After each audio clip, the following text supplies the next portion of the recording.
Assalamualaikum warahmatullahi wabarakatuh. Alhamdulillahi rabbil alamin wa bihi nasta'in ala umuri dunya waddin. Sallallahu wasallam ala sayyidina Muhammadin wa ala alihi wa sahbihi ajma'in. Amma ba'd. Insyaallah pada petang hari ini kita akan mulai mengkaji kitab-kitab yang ditulis oleh para ulama terdahulu agar kita bisa mempelajari agama Islam itu secara turun-temurun dari generasi ke generasi. Karena kita bisa tahu yang benar dan yang salah, dan yang baik dan yang buruk itu dari mana. Kita tahu bahwasanya sholat itu 5 kali, bahwasanya Allah ingin kita agar suci ketika kita melaksanakan ibadah, sholat, membaca Al-Quran, dan yang lain sebagainya. Kita tahu hal yang demikian itu dari mana? Dari mana? Dari? Ya? Dari guru. Guru itu tahu dari mana? Dari gurunya. Terus gurunya dari mana? Mentoknya sampai siapa? Siapa? Iya. Kalau kita bisa tahu mana yang benar, mana yang salah itu tidak harus lewat Nabi, maka untuk apa Nabi itu diutus? Kalau kita tidak bisa tahu mana yang baik, mana yang buruk itu nggak harus lewat kitab suci, untuk apa kitab suci diturunkan? Makanya satu-satunya jalan agar kita tahu apa yang Allah inginkan dari kita itu, kita harus belajar dari apa yang diajarkan oleh Nabi. Gimana caranya? Nabi itu meninggalkan warisan yang sangat besar. Apa namanya? Ya. Innal anbiya lam yuwarithu dinaran wala dirhaman. Innama warasul ilma. Para nabi itu mereka tidak ada yang mewariskan dinar ataupun dirham. Tidak ada yang mewariskan harta. Ketika mereka meninggal, mereka tidak meninggalkan harta untuk dibagikan kepada orang-orang, kepada pengikutnya, kepada keluarganya. Tapi yang mereka wariskan adalah ilmu. Faman akhadahu akhadha bihadzin wafir. Orang yang mengambil warisan Nabi berarti dia mendapatkan jatah yang sangat banyak. Gimana kita bisa dapatkan warisan itu? Lewat perantara para penerus beliau. Siapa penerus beliau? Ya, al-ulama warathatul anbiya. Para ulama itulah pewaris para nabi. Jadi Nabi Muhammad SAW mengajarkan kepada para sahabatnya, kemudian kepada generasi setelahnya, kemudian kepada para murid-muridnya, sampai kepada kita. Bagaimana kita tahu apa ajaran Nabi Muhammad SAW? Kita pelajari lewat karya para ulama, karena mereka sudah meninggal. Jadi dari zaman sahabat, dari zaman lahirnya Rasulullah SAW sampai sekarang itu sudah berapa tahun? Hampir 15 abad jarak dari kita ke Nabi Muhammad SAW. Tentu kita tidak akan bisa tahu apa yang diajarkan oleh Nabi secara langsung. Misalnya Nabi Muhammad SAW memerintahkan kepada kita untuk kalau sholat itu sallu kama ra'aitumuni usolli. Sholatlah sebagaimana kalian lihat aku sholat. Gimana caranya kita bisa lihat Nabi Muhammad? Padahal beliau sudah meninggal 15 abad yang lalu. Caranya, para sahabat itu mereka menceritakan yang mereka lihat dari apa yang dilakukan dan apa yang diucapkan oleh beliau ketika sholat. Mereka mengajarkan kepada para ulama setelahnya, kemudian generasi setelahnya sampai kepada kita. Makanya kita akan mengkaji kitab-kitab para ulama. Semakin ulama itu semakin dulu mereka masa hidupnya dan masa belajarnya, berarti mereka semakin dekat ke zaman Nabi. Semakin dekat ke zaman Nabi berarti lebih, apa istilahnya, lebih orisinil, lebih otentik ilmunya.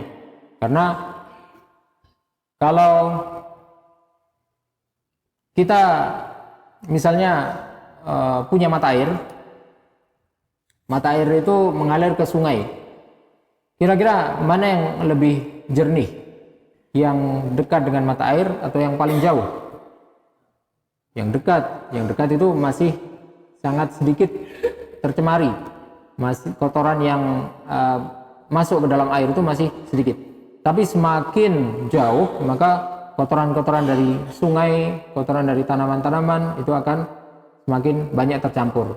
Sehingga walaupun mata air itu aslinya bening ketika keluar, sampai di ujung, sampai di hilirnya mungkin sudah keruh. Kita tidak kemudian menuduh bahwasanya air ini, mata airnya kotor. Bukan mata airnya yang kotor, tapi alirannya itu yang tercemar.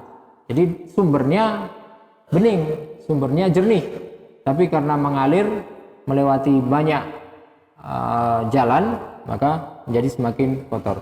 Makanya kalau kita ingin mengambil air yang paling jernih, ambilnya yang paling dekat dengan mata air. Makanya kita belajar dari para ulama. Maka semakin dekat masa ulama itu dengan Nabi, maka ilmu yang mereka dapatkan semakin jernih, karena masih sedikit gangguan dan kerusakan yang menimpa mereka. Yang akan kita kaji pertama kali dalam kajian kitab ini adalah kitab yang ditulis oleh salah satu ulama yang hidup di abad ke-8 Hijriah. Abad ke-8, sekarang abad ke-15, berarti sudah setengah masa yang lalu. Beliau adalah dikenal dengan nama Ibnu Rajab Al-Hambali. Abdurrahman bin Ahmad bin Rajab Al-Hambali. Jadi nama aslinya adalah Abdurrahman, ayahnya Ahmad, kakeknya Rajab, dikenal dengan nama Ibnu Rajab Al-Hambali. Karya beliau banyak kitab yang beliau tulis. Salah satunya yang akan kita kaji adalah kitab berjudul Bayanu Fadli Ilmi Salaf ala Ilmil Khalaf. Kitab yang membahas tentang ilmu. Karena kita belajar, kita mencari ilmu, maka kita perlu tahu sebenarnya ilmu yang kita cari itu yang seperti apa.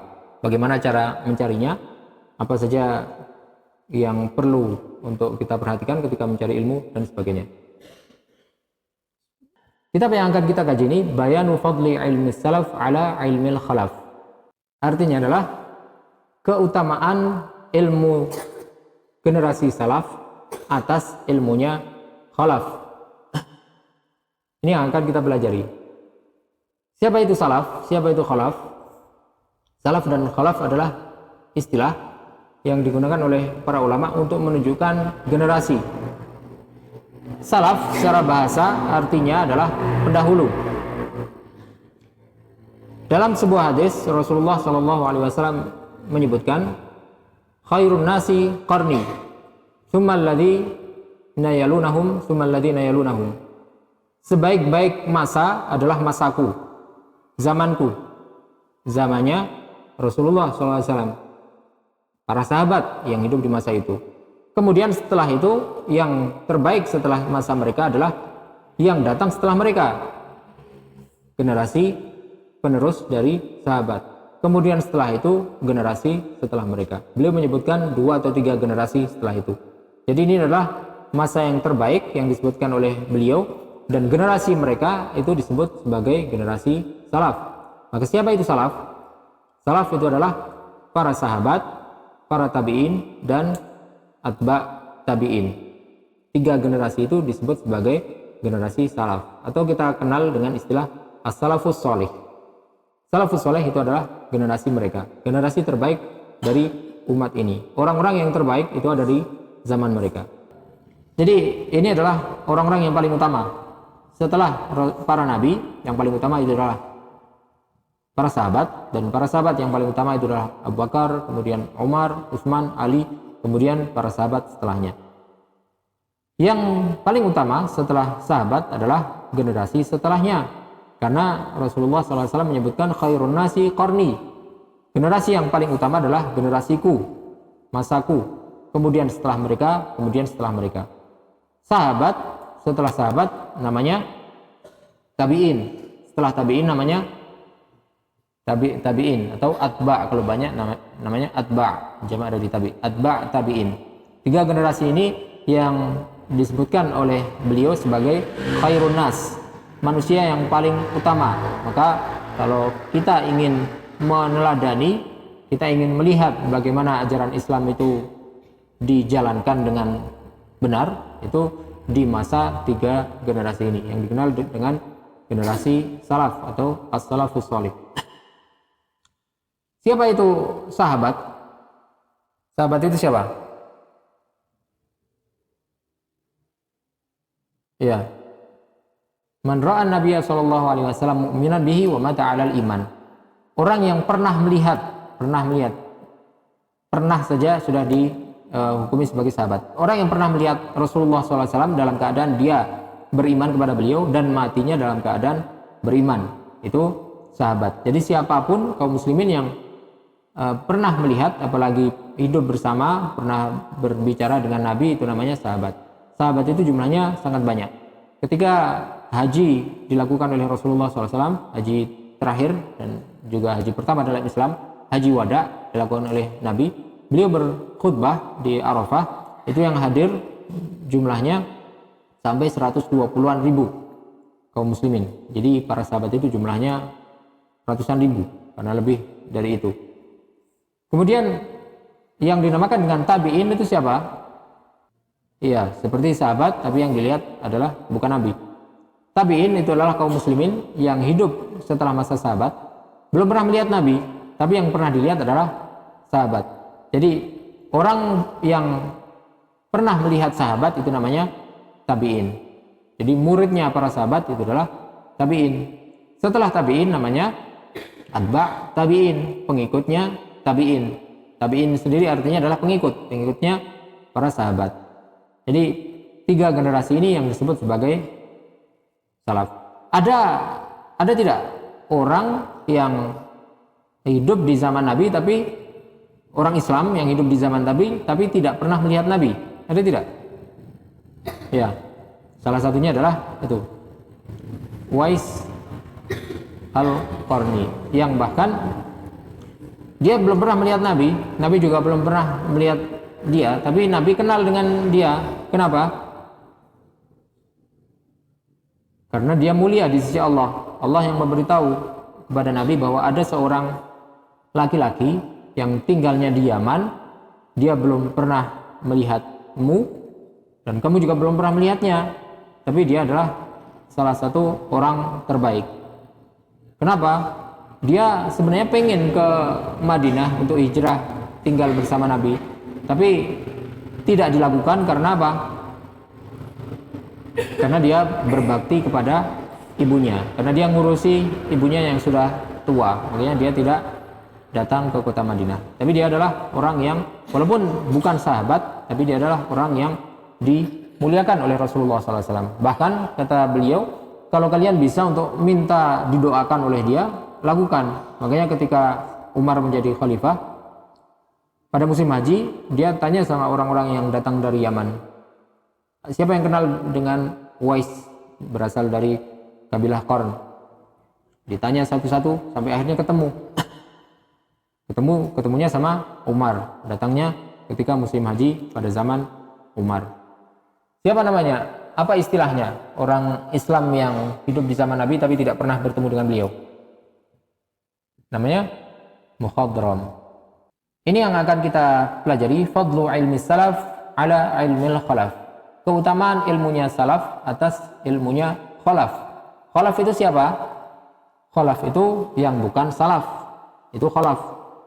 Khalaf itu adalah generasi selain salaf, generasi belakangan, yang hidup belakangan, itu namanya khalaf. Jadi salaf itu adalah 3 generasi pertama dalam Islam, generasi terbaik dalam Islam. Kemudian setelahnya itu adalah generasi khalaf, generasi setelahnya, generasi yang datang belakangan, itu namanya khalaf. Ibnu Rajab Al-Hambali dalam kitab ini menjelaskan tentang keutamaan. Kenapa salaf itu bisa menjadi umat atau menjadi generasi yang terbaik dalam Islam? Kenapa yang hidup pada masa mereka itu menjadi orang-orang yang terbaik di umat ini? Mereka lahir di zaman itu bukan karena kebetulan juga. Mereka memang dipilih oleh Allah Subhanahu wa taala. Abdullah bin Mas'ud radhiyallahu anhu menjelaskan bahwasanya ketika Allah Subhanahu wa taala menciptakan manusia, Allah memilih di antara hamba-hambanya yang paling utama di antara mereka. Maka Allah jadikan mereka sebagai para nabi. Kemudian setelah itu Allah memilih dari hambanya itu yang paling baik setelah para nabi. Maka Allah Subhanahu wa taala menjadikan mereka para sahabat Rasulullah SAW. Para sahabat itu lebih baik daripada siapapun, dari manusia siapapun. Ada dalam Al-Quran istilah yang disebutkan oleh Allah SWT sebagai Al-Hawariyun. Siapa itu Al-Hawariyun? Hawariyun itu ceritanya tentang para pengikut Nabi Isa alaihissalam. Mereka hanya belasan orang, tapi setia kepada Nabi Isa alaihissalam. Mereka sampai disebutkan dalam Al-Quran. Para sahabat itu bahkan lebih utama kedudukannya dibanding dengan para Hawariyun. Ibnu Rajab di sini ingin menjelaskan apa keutamaan ilmu mereka. Kenapa mereka bisa menjadi manusia yang paling utama demikian. Jadi ini adalah yang akan kita kaji kitab ini, Fadlu ilmi salaf ala ilmil khalaf. Keutamaan ilmunya salaf dari ilmunya generasi yang datang belakangan. Dalam kitab ini kita akan mengkaji secara ringkas saja insyaallah. Jadi tidak semua isi kitab ini akan kita kaji, tapi ringkasannya. Ringkasan dari kitab ini insyaallah yang akan kita kaji. Beliau memulai kitabnya dengan Bismillahirrahmanirrahim. Jadi kebiasaan para ulama, jadi tradisi para ulama dalam menulis buku itu pasti diawali dengan Bismillah. Kenapa? Karena mencontoh Al-Quran. Ayat pertama dalam Al-Quran apa? Surat pertama dalam Al-Quran apa? Al-Fatihah. Ayat pertama dalam Al-Fatihah Bismillah. Makanya setiap kitab yang ditulis oleh para ulama pasti diawali dengan Bismillahirrahmanirrahim. Yang kedua, ada riwayat yang menyebutkan bahwasanya Rasulullah SAW bersabda, kullu amrin ribalin la yubda'u fihi bi bismillah fa huwa aqta. Setiap urusan penting yang tidak dimulai dengan bismillah maka akan terputus berkahnya. Jadi tidak akan mendapatkan berkah. Makanya riwayat ini walaupun ini adalah bukan riwayat hadis yang sahih, tapi semua ulama mengamalkannya. Jadi beliau memulai kitab ini dengan Bismillahirrahmanirrahim, mencontoh Al-Quran dan juga bertabarruk dengan nama Allah. Bismillahirrahmanirrahim itu artinya adalah Bismillah, dengan nama Allah. Ketika kita membaca Bismillahirrahmanirrahim itu artinya adalah Abda'u bi Bismillah. Aku memulai dengan nama Allah. Jadi ada kata yang tidak dituliskan tapi dipahami maksudnya. Nabda'u bismillahirrahmanirrahim. Kita mulai dengan nama Allah SWT. Dengan nama Allah itu artinya dengan mengharap berkah dari nama Allah SWT. Jadi ini adalah istilahnya tabarruk, mengharap berkah dengan nama Allah SWT. Rabbi Ain ya Karim.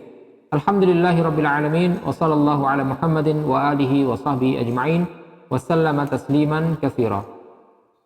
Ini juga para ulama memulai kitabnya atau memulai khutbahnya dengan memuji kepada Allah SWT, kemudian bersolawat atas nabinya.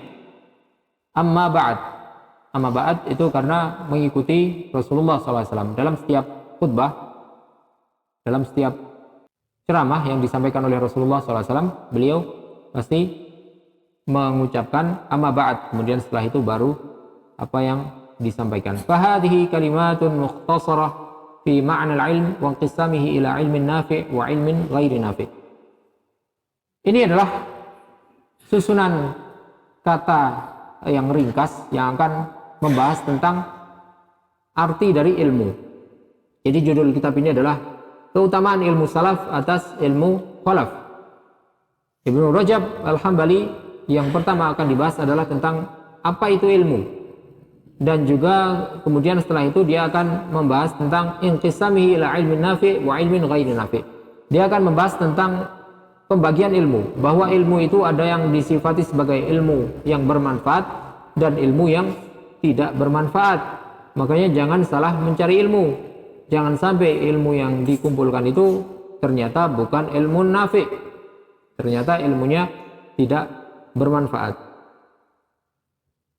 Wa tanbihi ala fadli ilmi salafi ala ilmi khalaf, dan juga dia akan menekankan tentang keutamaan ilmu salaf atas ilmu khalaf.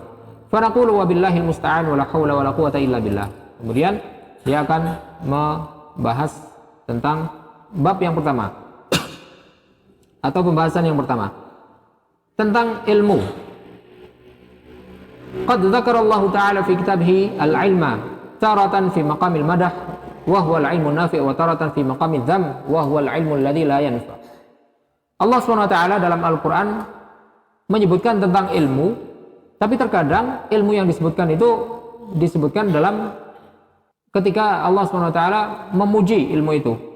Dan ada juga ilmu yang disebutkan oleh Allah SWT dalam Al-Quran, tapi Allah bukan sedang memuji, tapi juga justru mencela ilmu yang disebutkan itu. Misalnya, fa'amal awal famislu qawlihi ta'ala, ilmu yang dipuji oleh Allah SWT, konteksnya misalnya dalam firman Allah, qul hal yastawil ladina ya'lamuna wal ladina la ya'lamun. Katakanlah, apakah sama antara orang-orang yang berilmu dan orang-orang yang tidak berilmu? Jadi ilmu yang dimaksud di sini adalah ilmu yang dipuji oleh Allah SWT, karena Allah menyebutkan tentang perbandingan antara orang yang berilmu dan orang yang tidak berilmu. Jawabannya apa? Apakah sama orang yang berilmu dan orang yang tidak berilmu? Jawabannya tidak. Ini istifham, pertanyaan, tapi bukan dimaksudkan untuk bertanya, tapi maksudnya adalah untuk mengingkari. Istifham ingkari. Maksudnya adalah tidak mungkin sama antara orang yang berilmu dengan orang yang tidak berilmu. Wa ma qasallahu subhanahu min qissati Adam wa ta'limihil asma'. Allah SWT juga menyebutkan tentang Nabi Adam. Kenapa Nabi Adam itu dimuliakan, lebih dimuliakan daripada para malaikat? Sampai malaikat bertanya-tanya, ataj'alu fiha man yufsidu fiha wa yasfiku dima wa nahnu nusabbihu bihamdika wa nuqaddisu lak. Allah SWT kemudian menjawab ketika para malaikat itu bertanya-tanya, kenapa engkau ciptakan makhluk yang akan merusak bumi, sementara kami tidak pernah melakukan perbuatan yang merusak. Kami selalu memuji dan menyucikanmu. Allah SWT berfirman bahwa a'lamu ma la ta'lamun, aku tahu apa yang tidak kamu ketahui. Apa yang dijadikan sebagai bukti oleh Allah SWT untuk menunjukkan kepada para malaikat bahwa Nabi Adam itu lebih mulia daripada malaikat? Allah berfirman, wa 'allama Adam al-asma' kullaha thumma 'aradahum 'ala al-malaikah faqala anbi'uni bi asma'i haula'i in kuntum. Allah SWT mengajarkan semua nama kepada Nabi Adam. Semua nama yang ada di dunia kala itu diajarkan kepada Nabi Adam. Kemudian Allah SWT bertanya kepada para malaikat, kalian tahu tidak nama-nama dari hal ini? Kalian tahu tidak ini apa? Kitab. Kalian tahu tidak ini apa? Pulpen. Kalian tahu tidak ini apa? Para malaikat tidak bisa menjawab semua pertanyaan yang ditanyakan oleh Allah SWT. Kemudian Allah bertanya kepada Nabi Adam. Nabi Adam bisa menjawab. Karena apa? Karena Nabi Adam sudah diajarkan semua nama yang ada di dunia saat itu. Dan ini juga bukti bahwasanya ilmu itu menjadikan orang yang berilmu itu lebih utama. Jadi dalam ayat ini Allah SWT menyebutkan ilmu dalam konteks pujian. Tapi qad akhbara an qaumin annahum utu ilman wa lam yanfa'uhum ilmuhum. Tapi ada juga ilmu yang disebutkan oleh Allah SWT dalam Al-Qur'an, tapi ilmu yang disebutkan di sini bukan ilmu yang bermanfaat bagi orang yang memilikinya. Ini adalah jenis kedua dari ilmu. Jadi yang pertama adalah ada ilmu nafi', ilmu yang bermanfaat, seperti yang dipuji oleh Allah SWT dalam ayat yang sudah disebutkan. Yang kedua adalah ilmun nafi'un fi nafsihi lakin sahibahu la yantafi'u bih.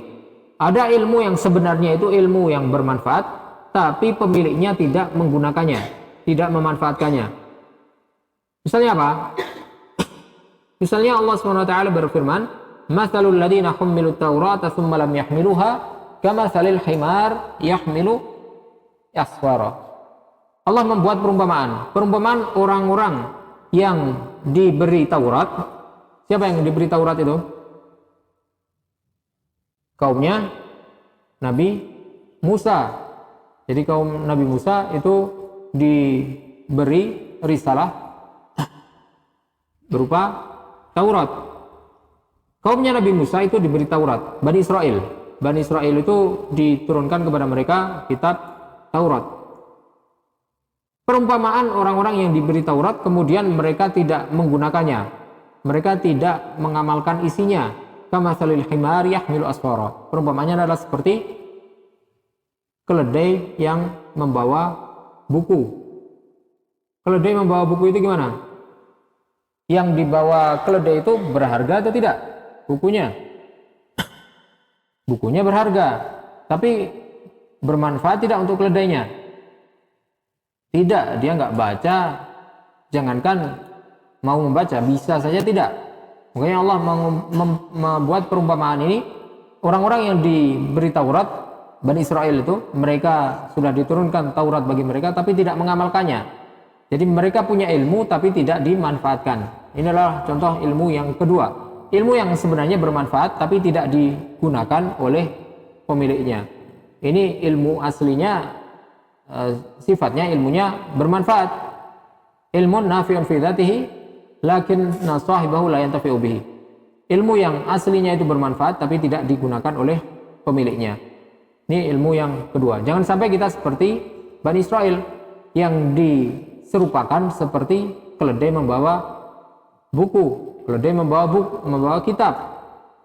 Kita belajar banyak ilmu agama, tapi kalau tidak kita manfaatkan ilmu yang kita ketahui itu, apa bedanya dengan keledai membawa buku? Buku itu bisa bermanfaat bagi orang, tapi dianya sendiri tidak menggunakan isi dari ilmu yang dia bawa itu. Yang ketiga, wa amal ilmu alladhi dzakarahu Allah Ta'ala ala jihati dzammi lahu. Yang ketiga dari jenis ilmu itu ada ilmu yang memang tidak bermanfaat. Misalnya Allah SWT berfirman, wa yata'allamuna ma yadhurruhum wa la yanfa'uhum wa laqad 'alimu laman ishtarahu ma lahu fil akhirati min khalaq.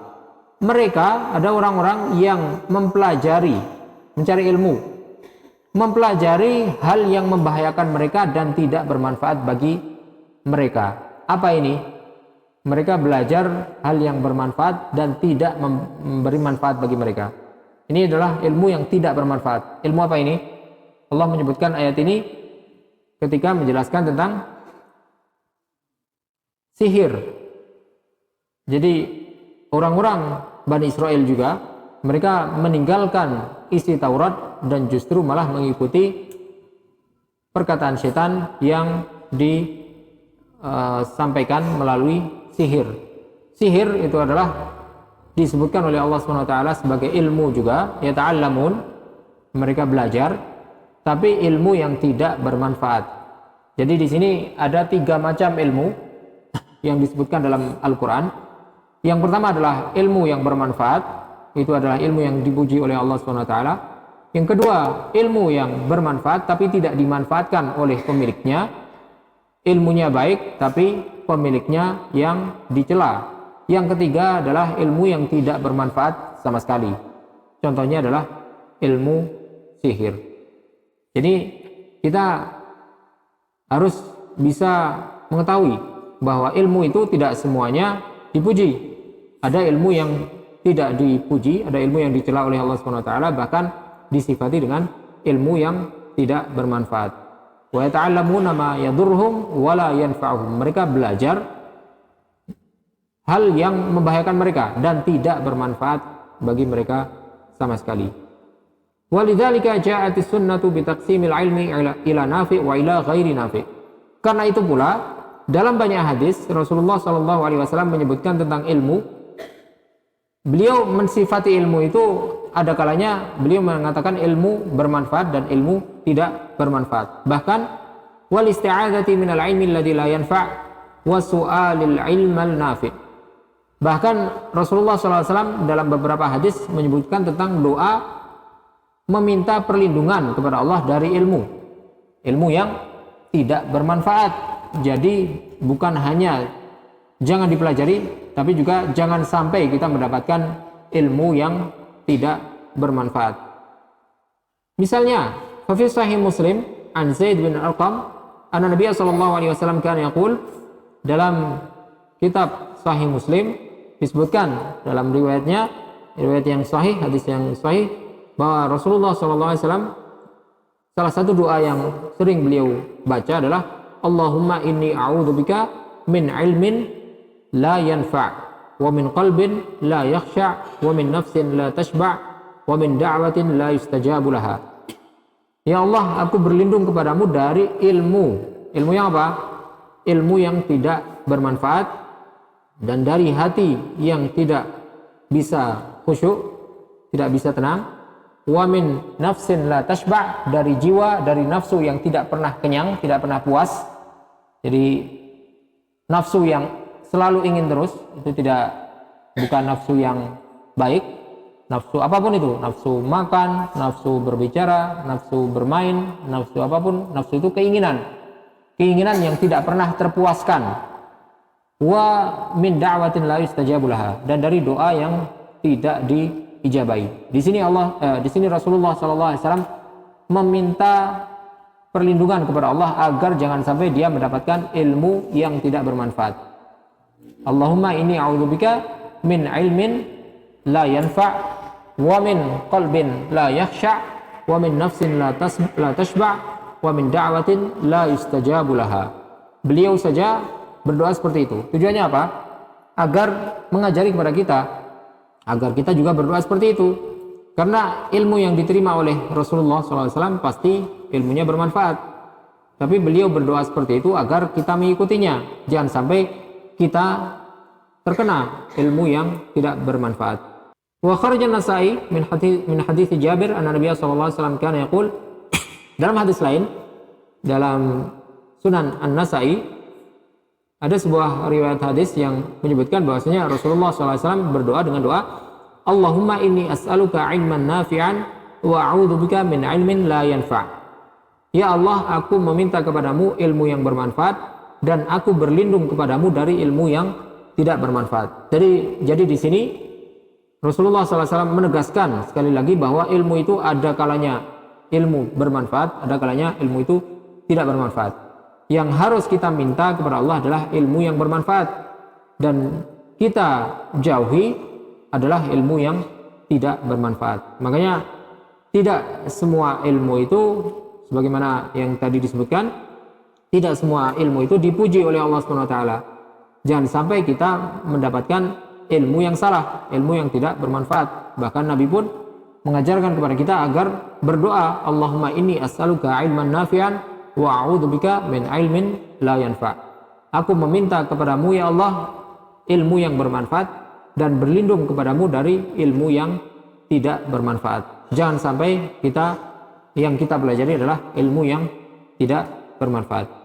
Wa kharajahu Ibnu Majah wa lafdhuhu anna Nabiy sallallahu alaihi wasallam qala sallallahu ilman nafi'an wa ta'awwadhu billahi min ilmin la yanfa'. Dalam riwayat lain disebutkan bahwa Nabi konteksnya adalah memerintahkan kepada kita, kalian mintalah kepada Allah ilmu yang bermanfaat dan mintalah perlindungan kepada Allah SWT dari ilmu yang tidak bermanfaat.